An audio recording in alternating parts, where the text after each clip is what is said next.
Olá pessoal, tudo bem? Professor Beto com vocês, iniciando aqui nosso segundo semestre. Espero que vocês tenham aproveitado esse período de férias aí, né, para descansar um pouco, tá? E espero que vocês estejam todos aí, né, motivados, interessados, tá? Para que a gente possa continuar o nosso ano letivo, iniciando aqui o nosso segundo semestre, tá? No semestre passado, tivemos uma participação pequena, né, do pessoal dessa turma do oitavo e nono, né, participação pequena. Espero que a gente possa melhorar agora, que a gente possa ter uma participação melhor, pessoal. Muitos de vocês estavam esperando o retorno das aulas presenciais. Felizmente não se faz, né, necessário agora, não depende da escola, não depende da Secretaria de Educação, não depende dos professores, né? É uma situação mundial, tá certo? E que o nosso país vive e que a gente precisa realmente fazer a nossa parte com os cuidados referentes à questão da saúde. Então, não é possível presencialmente, mas de forma remota, aqui estamos, né, dedicados, trabalhando para cada um de vocês.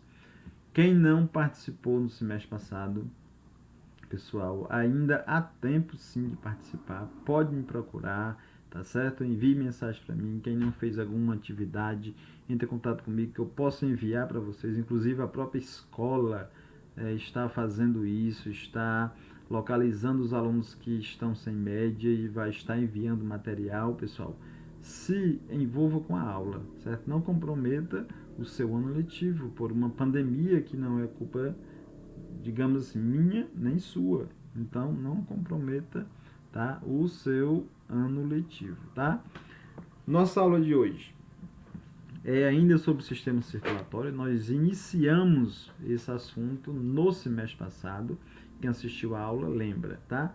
A nossa aula de hoje é mais relacionada a uma aplicação, tá certo, do sistema circulatório com o nosso organismo, relacionado a cuidados com o organismo, como você pode evitar algumas doenças, como você pode conhecer algum tipo de doença que pode estar presente no organismo e qual a relação com esse sistema. Então, muito relacionado à parte de saúde mesmo, tá certo? A nossa aula de hoje. Então, acompanhe, não se preocupe que hoje não teremos assim atividades para você estar fazendo, para você estar respondendo, tá? Você pode me dar uma devolutiva, tá certo? Falando que assistiu a aula, que entendeu isso, ou se não entendeu alguma parte, pode me perguntar por que não entendeu, tá? Mas você não precisa estar respondendo atividades hoje. Na próxima aula que eu estarei, certo? Enviando para vocês algumas atividades. A gente faz isso para não ficar, certo? Muito cansativo para vocês. Tudo bem? Então, ó, na nossa aula de hoje vamos ver uma relação entre o assunto do sistema circulatório, tá? E a hipertensão, tá? Gente, o sangue exerce pressão nas paredes dos vasos sanguíneos, certo? A pressão que ele exerce nessas paredes das artérias é chamada de pressão arterial, que é a pressão que causada nas artérias. As artérias são os vasos, né, por onde circula o sangue, tá certo? E daí essa pressão, tá certo? Ela pode seguir um padrão, digamos uma normalidade, mas algumas vezes de repente essa pressão ela pode ser muito menor do que o normal. Quando isso acontece, quando a pressão causada nesses vasos sanguíneos. Quando ela é muito menor do que o normal, é chamado de hipotensão. Hipotensão, certo? Ou pressão baixa, quem tem pressão baixa, certo? E quando essa pressão, tá? Ela é ela é superior ao normal, maior do que essa normalidade, é o que a gente chama de hipertensão, tá? Ou, ó, pressão alta, tá certo? tá? Então, hipertensão. Um preocupante mal silencioso, porque muitas vezes você não sabe que você tem a pressão alta. E daí, às vezes, você acha que sua pressão é normal e que é normal, tá certo?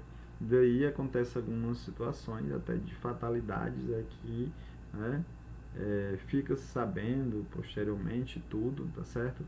Que foi relacionado tipo à pressão alta. Então, se faz necessário a gente acompanhar, né, essa verificação da pressão, trazendo aqui uma imagem, né, de uma situação, ó, certo? De verificação da pressão. Então, ó, alguns problemas de saúde podem ser prevenidos com acompanhamento médico periódico de pressão arterial. Então, verificando a pressão, então dá para perceber se a sua pressão é alta. Então, se ela for, você vai ter orientações médicas, tá? De como controlar, de como reduzir essa questão da temperatura, certo?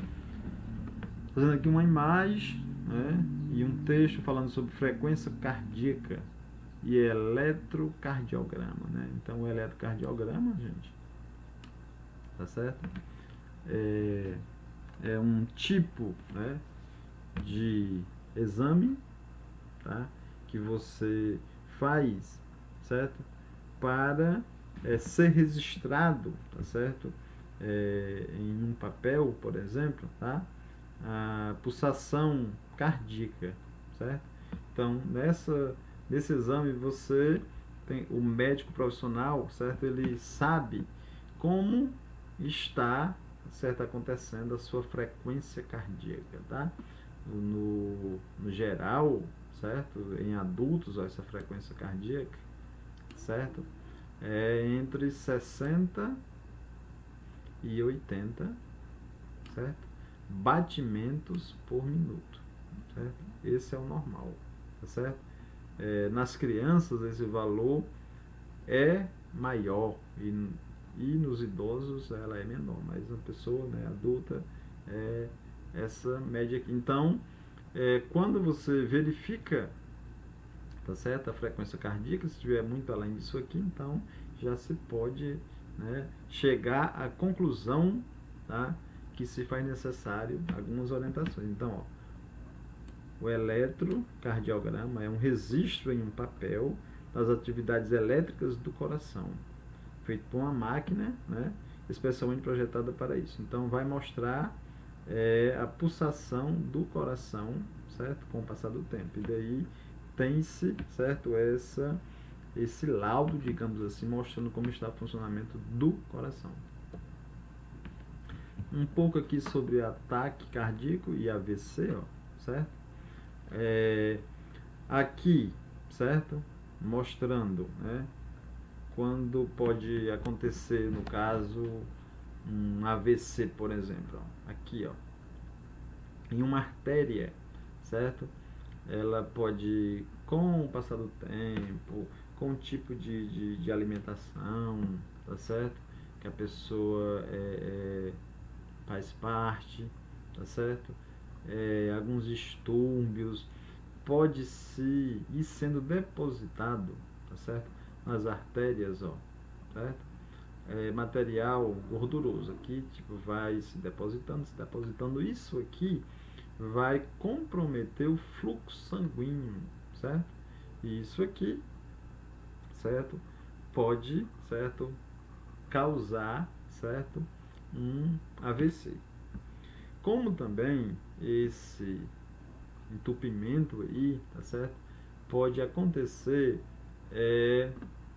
no coração, no miocárdio, certo? Então, aqui, ó, essas artérias do coração, elas distribuem sangue para o músculo do coração, para todo o coração, tá certo? Se ela for obstruída, tá certo? Uma parte aqui, por exemplo, tá? Então, essa obstrução vai evitar, tá certo? Vai bloquear a irrigação de sangue nessa parte do coração, certo? Então, essa parte não vai ser irrigada, não vai ter funcionamento e vai comprometer essa parte, tá certo? Vai deixar de chegar aqui gás e oxigênio, e isso, quando isso acontece, né, dependendo da gravidade, é o que chama-se de ataque cardíaco, tá certo? Ou infarto, tá? Isso, quando é identificado cedo, tá? É possível, certo, que se resolva, certo, com a chamada ponte de safena, tá certo? Onde é colocado aí, tá certo? Uma artéria, certo? Que geralmente essa artéria, né, é retirada, né, da perna, certo? Da pessoa, e é colocada lá no coração. Ponte, exatamente, vai mostrar a ponte que ela vai ligar de um lado para o outro, deixando a obstrução, certo? Aí, certo? Isolada. Tudo bem, pessoal? Aqui vai falar um pouco mais sobre os tipos de AVC, como a nossa aula, né? O tempo já está finalizando. Deixo aqui que vocês possam ler essa parte aqui, tá bem didático, tá bem interessante, explicando o que é o AVC, certo? O AVC isquêmico, o AVC hemorrágico, tá mostrando aqui para vocês, eu vou deixar que cada um possa ler, tá certo? Como também o conceito de aneurisma, o que é e como se desenvolve. Tudo bem, pessoal? Estamos encerrando aqui nossa aula. Se alguém tiver dúvida, fique à vontade, pode sim me perguntar, certo? Cada um tem o apoio aí do professor. Um forte abraço e até um próximo encontro.